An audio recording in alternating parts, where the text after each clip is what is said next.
change the image of the Filipino. Sayang yung pinaghirapan natin noong araw.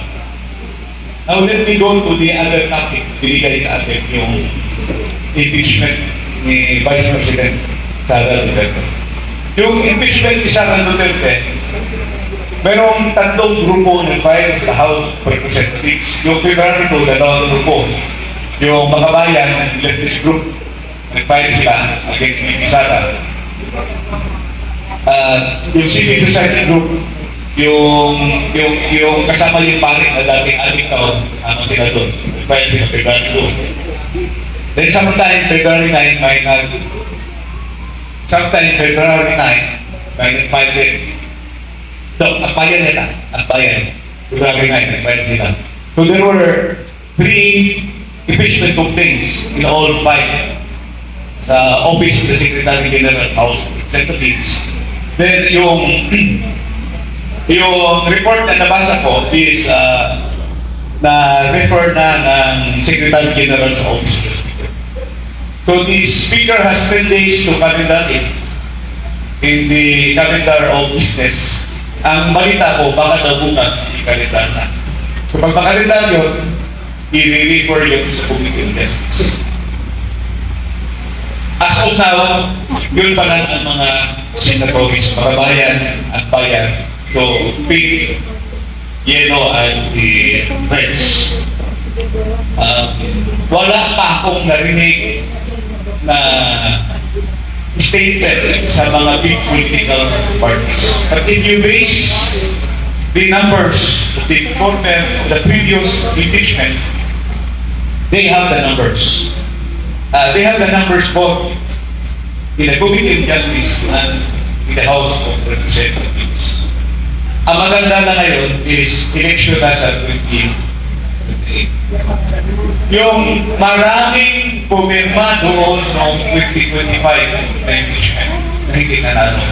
Marami rin doon na ang kanilang observation dahil pumirma sila, bumaba ang kanilang mga boto. Because people who voted for Sara Duterte, the 32 million voters who voted for Sara Duterte, will not like an impeachment for VP Sara Duterte.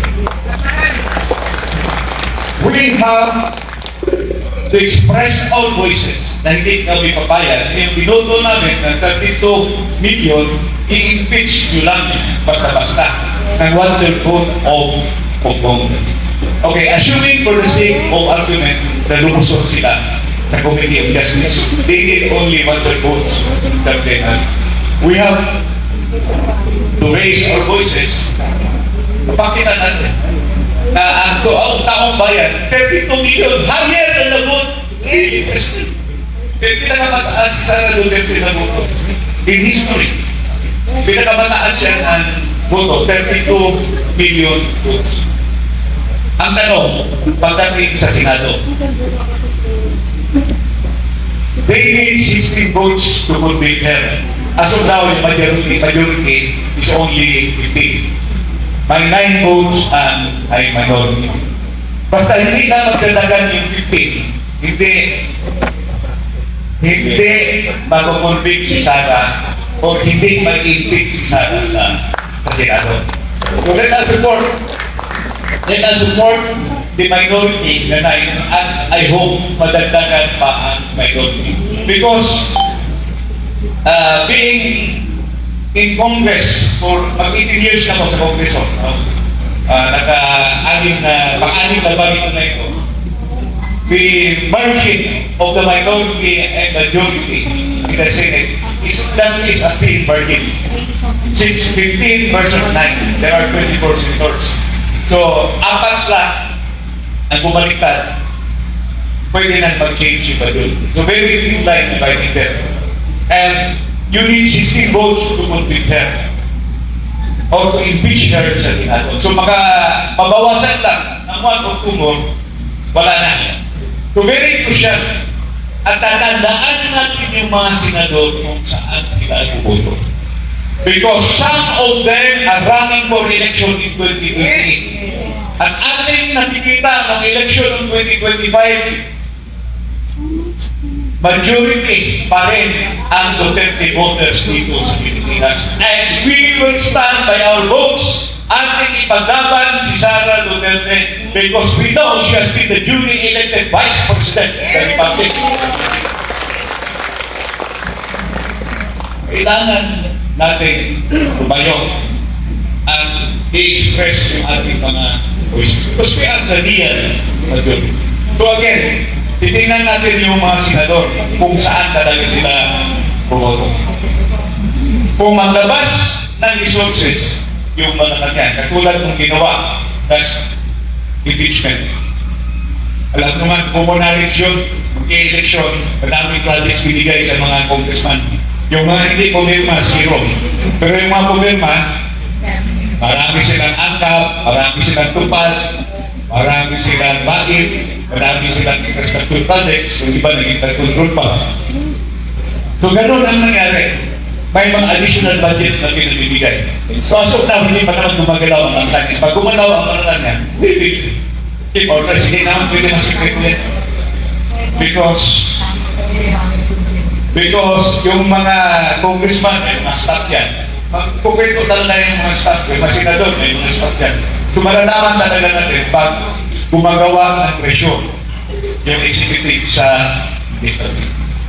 But I think we have to really assert our voices as Maiso, as supporters of former President Rudy Duterte. So I tell you, as early as January of last year, sa launching ng Maiso, tinawalan na namin ni Mayor Duterte ang dami nakita namin sa budget. 2024 budget at 2025 budget. 2025 budget, yung lumabas kami, Atty. Ray, si Atty. Deborah, ako, si President Rudy Duterte, nilabas namin yung nangyari sa Bicam report. And that is already a red flag, a sign na meron talagang nagkuhan. Now, unti-unti, nilalabas ko, hindi lang yan. Marami pa. May privilege speech ako na 14 automatic appropriations. Yung automatic appropriations, ibig sabihin nun, example, yung sin tax. 20% of the sin tax will go to the 20% will go to the farmers and 80% will go to universal healthcare. Yung 80% na yun, deprive pa tayo. And that is in the sin tax too. That's supposed to be an earmark.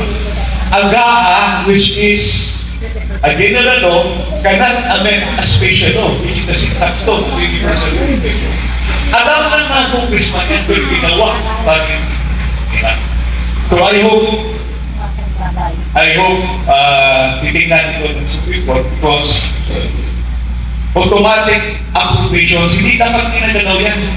Katulad ng mga utang, katulad ng IRA, hindi yan ginagalaw. Pero ginalaw niya, 14 automatic appropriation items sa 2025, ginalaw niya. Magtataka na sa 2026, dahil sa ingay natin, wala na silang ginalaw. So ganun. What I think is, wala silang ginagawa sa automatic appropriation. Pero pagdating sa bicameral, yun ang problema talaga natin. Bicameral, Congress Committee, hanggang ngayon, meron pa rin unprogrammed funds. Okay, balikan mo natin yung unprogrammed funds. Yung unprogrammed funds can only be released kung, number one, there is an excess revenue. Number two, kung may bagong sources. At three, foreign loans. Sa totoo lang, wala tayong bagong revenues. Inutang na inutang yan, lumaki. Lumaki yung ating budget deficit. Ang laki ng ating budget. Now, you ask me, legal ba ang program? Well, I think it's still being pending. The Supreme Court, maraming tatanong yan sa kung constitutionally, kung legal ba o hindi ang program ba. Pero I will tell you, ang ating Constitution says, regular budget, which is yung budget na sinasabi ng Presidente, yung National Expenditure Program, at saka yung supplemental budget, dalawang budget na walang nakalagay doon na program fund, pwede mong ilagay sa budget kahit walang pondo. Because yung regular budget po may pondo, yung supplemental budget po may pondo rin. Kasi kailangan ng certificate ng National Treasury yun. So, medyo technical konti yung ating presentation. May pag-asa pa ba ang Pilipinas? Meron pa! May pag-asa. Basta may Sara Duterte, may pag-asa pa tayo. Thank you so much and good morning. Okay, maraming salamat po. Muli, palakpakan natin our very own Kong Si Pungaw. Okay, sa mga gusto pong magtanong for clarification,